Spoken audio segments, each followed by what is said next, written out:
I crashed my aunt Denise's big live stream reveal and handed her a lawsuit on camera. Her golden boy stepson, Jay, kept talking like nothing happened until Nina Speaks started trending and the investors bailed. I used to believe that hard work and loyalty would eventually pay off. Maybe that sounds naive now, but back then, I clung to that belief like a lifeline. My name is Nina. I'm 34 years old and I live in Tempe, Arizona. I'm a software engineer by trade, backend systems, mobile infrastructure, all the stuff most people never see but always rely on. And 5 years ago, I did something most people would call crazy. I emptied my savings account to start a company with my aunt and her stepson. It was my Aunt Denise's idea. She called it a wellness revolution. This dream she had of a holistic health app that combined meditation, nutrition tracking, and sleep coaching all in one sleek interface. I loved the idea, but more than that, I loved the thought of building something that could become a family legacy. Denise talked like it was going to be our ticket to generational wealth, something we'd pass down, something to be proud of. And then there was Jay, her stepson. Jay had this polished charm, all social media presence and brand slogans. He wasn't technical at all, didn't know a thing about APIs or cloud architecture, but he had a knack for talking to people, selling the idea, getting attention.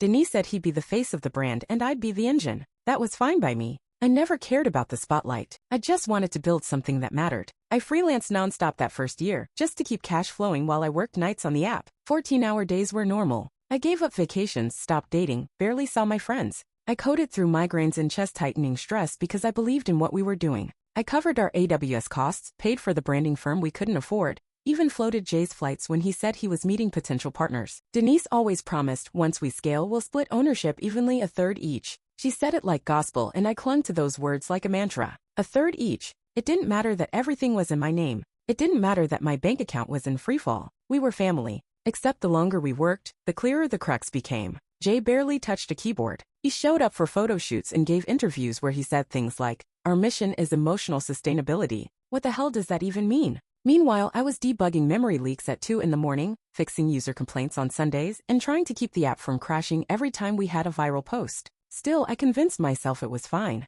I was building something real. Jay would catch up eventually. Denise would make sure things were fair. That was a story I told myself. That was the foundation I built my life on. But I didn't realize back then that the foundation was already cracked, and I was the only one holding it up. It started with Jay losing his job at some boutique branding agency downtown. I didn't even know he still worked there. He'd barely shown up for months, always networking or building the brand. When he got fired, Denise told me over lunch like it was some exciting new chapter. "This means Jay can focus on the company full-time," she said, beaming like we'd won the lottery. I didn't say what I was thinking, which was, he wasn't part-time to begin with. The shift happened fast. Within a week, Jay was suddenly at the office every day, lounging around in designer sneakers and sipping green juice while I hammered away at back-end updates. He'd walk in late, scroll his phone for half the morning, then hold impromptu meetings in the lounge area, tossing around phrases like market disruption and empathy-driven ecosystems. At first, I tried to ignore it. I figured, fine, let him feel useful. But then I started getting calendar invites to meetings I'd never agreed to, branding reviews, pitch calls, influencer sessions. Stuff I used to help organize was now happening without me. The real blow came one Tuesday morning when I logged into our shared project board and noticed a product launch labeled Live. I blinked. What launch? I scrolled frantically, heart pounding. It was the new sleep coaching feature, the one I had been developing for months, still in internal testing. Somehow, Jay had decided to release it publicly. No QA, no press kit, no announcement plan, nothing. I messaged Denise in a panic. No response. Then the Zoom invite came through, a live call with 3 potential investors and a YouTube influencer. I clicked on it instinctively, only to find that I was blocked from joining. Blocked. When I finally got Denise on the phone, her voice was breezy, like I'd caught her mid-brunch. Jay thought it would land better if it felt more organic. You know, less tech-heavy. He has a better feel for what the public wants. I was stunned into silence. She kept talking as if that explained everything, as if years of my work could be swept aside by Jay's feel. That night, I stayed at the office late, just staring at my monitors. I felt like a ghost in my own company. The lines between us, the supposed equal co-founders, were dissolving fast. I wasn't being sidelined. I was being erased. And the worst part? Denise didn't even look surprised. It was tax season when everything finally snapped into focus. I was at the office alone, sorting through a mountain of paperwork for our accountant. Invoices, 1099s, W-2s, the usual chaos. I'd volunteered to handle it, like I always did. Denise and Jay were off at some founders brunch with the local investor group, leaving me with the grunt work. I didn't mind. I never minded. Until I opened the wrong folder. It was labeled Funding Agreement, Seed Round. I had seen parts of it before, but this looked like a final draft. Full signatures, stamped pages, legal seals. I flipped through, scanning the clauses out of habit. And then I saw it. Majority shareholder. Jay Cartwright, 68%. Secondary shareholder, Denise Cartwright, 32%. No mention of me, not even a footnote. I sat there staring at the page. At first, I thought maybe it was a mistake, an early version, a placeholder, something they forgot to update. But the date on the signature page was recent, 2 months ago, right around the time Jay started pushing me out of meetings. I checked the incorporation paperwork next. Same thing, Jay's name front and center, Denise as the co-signer. My name wasn't listed anywhere, not as a founder, not as an owner, not as anything. My hands were shaking as I grabbed the whole stack and stormed into Denise's office. She wasn't back yet, so I paced the room, waiting. When she finally walked in, all cheerful and flushed from the brunch, I held the papers up like a burning flag. What the hell is this? Her face fell, but only for a second. Then she gave me that soft, motherly tone she always used when she wanted to control the damage. Nina, I didn't want to upset you. We had to make Jay the face. Investors respond to him. Respond to him? Denise, I paid for everything. I built the product. I sacrificed my savings, my health, my time. And we appreciate that, she interrupted gently. But business is about perception. Jay gives us credibility. The way she said it, us, made me feel sick. She wasn't panicked. She wasn't sorry. She was calm because she had already decided this a long time ago. Jay would be the owner. I'd be the worker bee, the tech girl who never asked for credit. And now I was finding out just how intentional that betrayal had been. After I found out about the shareholder documents, I stopped putting money into the company.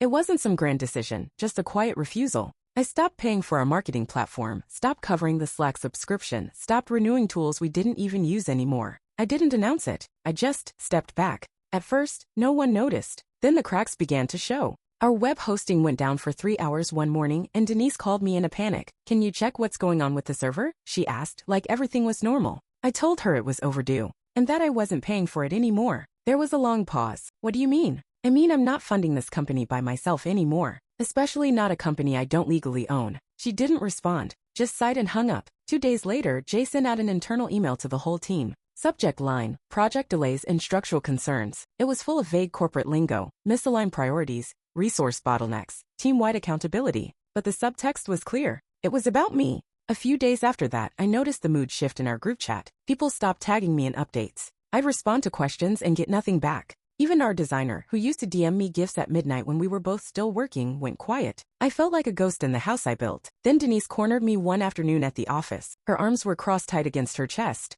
You're jeopardizing everything we've built, she said. What we've built? I asked, laughing bitterly. You mean what I paid for? What I coded while Jay was doing shirtless yoga and branded merch on Instagram. She flinched at that, but didn't back down. You're acting like a child. Pulling out now hurts everyone, not just Jay. I am hurt, I snapped. You promised me ownership, Denise. You told me we were equals. Her eyes narrowed. This company needs stability, not tantrums. That word, tantrums, stayed with me long after she left. I sat there alone in the office for over an hour, watching the cursor blink in an empty Slack message box. I started to type. Deleted. Typed again. Deleted. What do you even say when your own family paints you as unstable for refusing to fund your own exploitation? The next week, I got coffee with a mutual friend of ours, someone I'd known since high school. I tried to talk about what had happened just to process it, but she shifted in her seat, uncomfortable. Jay told me you've been having a rough time, she said gently. He said you're feeling overwhelmed, that you needed space. Space. I realized then the narrative had already spread. Jay was the steady one. Denise was the peacemaker.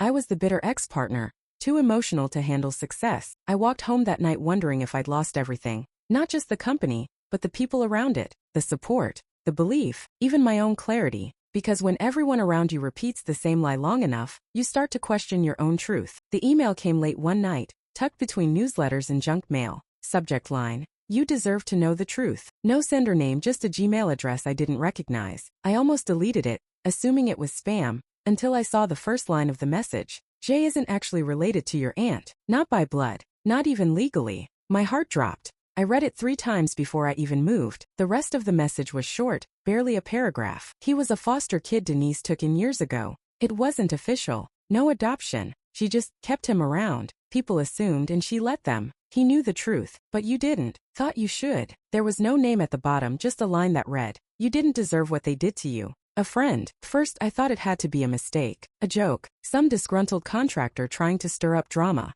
But the more I sat with it, the more things started to make sense. Jay never had baby photos in the family albums. Denise always introduced him as her stepson, but I never once met a biological parent or even heard stories about his childhood. She said she married his dad briefly, but there were no photos, no wedding rings, no details, just vague timelines and changing stories. I didn't sleep that night. The next morning, I drove to my parents' place. My mom used to be close with Denise, back before the startup, and if anyone would know the truth, it was her. I didn't even say hello. I just asked her point blank, is Jay actually related to Denise? She blinked surprised. What do you mean? Is he adopted? Did she foster him? Anything. Her face shifted, slowly, uneasily. Then she sat down, avoiding my eyes. Look, I don't know the whole story, but I remember when Jay came to live with her. He was maybe 10 or 11. Denise said she was helping a friend of a friend, said the boy needed somewhere stable. I assumed it was temporary, but then she started calling him her stepson. That's not how stepfamilies work, I said flatly. I know, she whispered, but you know Denise.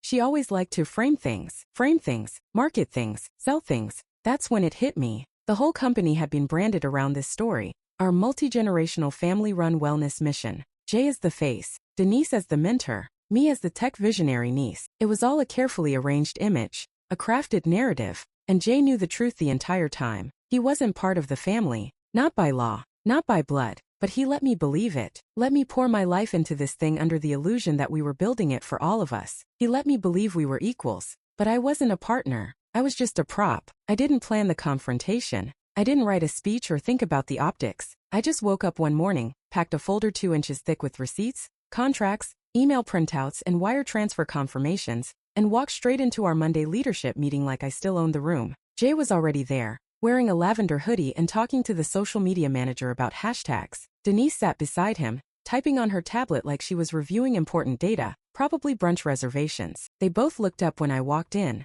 Denise blinked first. Nina, I wasn't sure you were coming today. Oh, I'm here, I said, dropping the folder onto the table with a loud thud. Figured we should all get on the same page. The other department heads looked around nervously. Our lead developer paused mid-coffee sip. The marketing director adjusted her scarf like it was a shield. Jay didn't even flinch. He leaned back in his chair, flashing that smug little smile that always made my skin crawl. What's this? He asked, nodding at the folder like it bored him already. Everything, I replied. Every payment I made, every contract I signed, every dollar I funneled into this company for 5 years. I opened the folder and began pulling out sheets, laying them on the table like cards in a magic trick. This is the invoice from our original UX designer. I paid her personally, because you said we couldn't afford her but needed to make a strong impression online. Jay smirked. Sounds like a good investment. And this one, I continued, ignoring him, is the AWS subscription I funded for 3 straight years, without which the app wouldn't even run. I moved faster now, a rhythm forming. Travel receipts, software licenses, branding sessions, even your damn photo shoot. Jay, I covered that too. Denise cleared her throat. Nina, this is unnecessary. No, what's unnecessary is being cut out of my own company, I snapped. What's unnecessary is finding out I don't own a single % of something I created from scratch. I looked at Jay. What's unnecessary is watching you pretend to be the founder when you didn't write a single line of code. He raised an eyebrow. You done? I almost laughed. Not yet. I pulled out one last envelope and slid it across the table toward Denise. You remember when you said Jay was your stepson? That the company was built around our family's wellness journey? Her lips parted. Nina, he's not related to you, I said, voice steady. Not by marriage, not by adoption, not by blood. You let everyone believe that lie because it made the company look wholesome. You made him the face because it fit your narrative, but it was a lie. And now everyone in this room knows it. Silence, long and brutal. Jay leaned forward, still smirking. So what? I'm the one they trust. I'm the one on the billboards. You think people care about who's related to who? No, I said, but I do. And for the first time, I didn't feel small in that room. I didn't feel like the invisible workhorse. I felt like the reckoning. 2 days after the confrontation, I walked into a downtown office with peeling paint, stained carpet, and the best business litigation attorney in the state. Her name was Carla Medina. No nonsense, blunt, sharp as broken glass. After 10 minutes of reviewing my documents, she looked up and said, "They screwed you. You know that, right?" I nodded. "Can we prove it?" She smiled. "We already did. It took a week to prepare the claim. Fraudulent misrepresentation, breach of contract, and ownership theft. Carla added a demand for financial restitution and equity realignment, plus punitive damages. The whole case was airtight, wrapped in spreadsheets, dated emails, and transfer receipts. The kind of evidence that doesn't scream, it sinks people. We filed, and then we made it public. The timing wasn't an accident. Jay had scheduled a flashy product reveal live stream, hyped for weeks. Over 8,000 early users were already logged in, waiting for a new feature he hadn't even built. I showed up 20 minutes before it started. No one saw me come in. Denise was outside the green room, half-heartedly pretending to check notes on her tablet. I handed her the envelope personally, thick with the court-stamped filing and a formal notice of intent to sue. She went pale. I suggest you read that, I said, before the cameras start rolling. Inside, Jay was already on stage, pacing like he was Steve Jobs. His assistant was counting down the final seconds. As the live stream kicked off, I stepped to the side of the stage where he could see me and held up a single sheet of paper, a printed copy of the legal filing. Jay saw it. His face twitched, but he didn't stop. He kept talking even as the comments began flooding the chat. Wait, is this true? Is Nina suing you? Why would she lie about this? Where's the proof? By the time the stream ended, #NinaSpeaks was trending on X. Early adopters started resharing old posts I'd written about the company's mission. Former employees I'd worked with posted screenshots backing me up. The wellness community, the one Jay had built a fake persona around, began turning. And it wasn't just online backlash. Clients started pulling partnerships. Potential investors backed out. Our PR firm quit. Even our internal Slack leaked. Someone anonymously forwarded messages Jay had sent, mocking me, calling me unstable, bitter, irrelevant. The same words Denise had used. I didn't say a word publicly. I let the documentation speak for me. And in the silence that followed, something beautiful happened. People listened. It came out of nowhere. A Facebook message from a name I barely recognized. Marcy Linwood. The profile picture was a faded photo of a church bake sale. The message was only one sentence. I think you deserve to know who Jay really is. I didn't respond right away. I stared at the message for a full minute, my stomach tight. Then I clicked. Marcy turned out to be a distant cousin, second or third. Something like that. We'd met once at a reunion when I was a kid, but I barely remembered her. What I did remember was that she always knew the family secrets. We got on a call that night. Her voice was cautious but clear. I wasn't sure if I should get involved, she said. But what they've done to you, it's not just shady. It's calculated. I leaned forward. Tell me. She took a breath. Jay isn't just some kid Denise took in. He's not unrelated. He's the son of Alton Briggs. That name hit me like a brick. Alton Briggs, our company's very first angel investor. A wealthy retired executive from Phoenix who believed in women-led startups. He put in $100,000 during our first year, then stepped back, never interfering. I barely interacted with him. He only ever dealt with Denise. He and Denise had an affair, Marcy said. Years ago, while he was still married. I felt the pieces locked together, Denise's hush-hush timelines, her reluctance to talk about Jay's background, the way Alton's investment seemed to come out of nowhere with no strings attached. He was Jay's real father, Marcy added quietly, but they couldn't go public with it. Alton's wife would have cut him out of everything. So Denise raised Jay under this fake stepson story and kept him hidden, more or less. When Alton died, everything was already set up, the branding, the company, the ownership. I didn't speak, couldn't. You weren't just edged out, Nina, she said. You were used. This whole company? It was a redemption arc for Denise, a way to give her son the life she couldn't acknowledge. I hung up and sat in silence. For 5 years I had believed we were building something for the family. But now I saw the truth. The company was never mine. Not really. It was a legacy project for Jay, the hidden heir, the bastard son of money and image. I was just the scaffolding they built him on. And when they no longer needed me, they peeled me off and called it business. The hearing took less than 2 hours. I sat at one end of the long wooden table in a navy blazer I hadn't worn since my last real job interview. Carla sat beside me, calm and precise. Across from us were Denise and Jay, both dressed like they were attending a TED Talk. Fake poise, fake concern, fake everything. Jay didn't say a word the entire time. He just sat there, jaw tight, eyes flicking between the judge and the floor. Denise did the talking, stumbling through weak explanations about founder intent and early strategic adjustments. The judge didn't look impressed. When it was our turn, Carla spoke with the kind of surgical confidence that cuts without raising her voice. She laid it all out, the emails, the bank statements, the hours of unpaid labor, the app's entire code base, which bore my name in every version history. She passed over a spreadsheet showing that over 90% of the startup's initial funding came from my accounts. She didn't embellish. She didn't grandstand. She just showed the facts. Then she slid over the kicker. The proof of fraudulent misrepresentation in the incorporation documents. The moment my name had been erased, Denise had violated every promise she'd ever made, not just morally, but legally. The judge didn't even ask questions. He ruled in my favor. 70% ownership, retroactive compensation, immediate removal of Jay from the board. Denise was strongly advised to resign to avoid further penalties. They looked stunned, as if consequences were something that only happened to other people. 2 weeks later, I liquidated my shares. I could have stayed, taken over, played CEO and cleaned house. But I didn't want that. I didn't want to fix their mess. I wanted something that felt clean, real. So I took the settlement and left. I used part of the money to start over in Boulder, Colorado. Smaller city, slower pace, no ghosts on every street corner. I launched a wellness nonprofit there, focused on tech education, mental health access, and startup mentorship for women who didn't have a safety net. No fake family values, no branding lies, just help that actually helps. 3 months after I left, a podcast reached out for an interview. A big one. National reach. They wanted to know how I went from a tech industry cautionary tale to one of its most vocal reformers. I almost declined, but then I remembered what Denise had said. the day I first confronted her. This company needs stability, not tantrums. So I sat in that recording booth and told my story. Calm, unapologetic, precise. At the end, the host asked me if I had any regrets. I smiled into the mic. They called it a tantrum, I said. I call it a reckoning.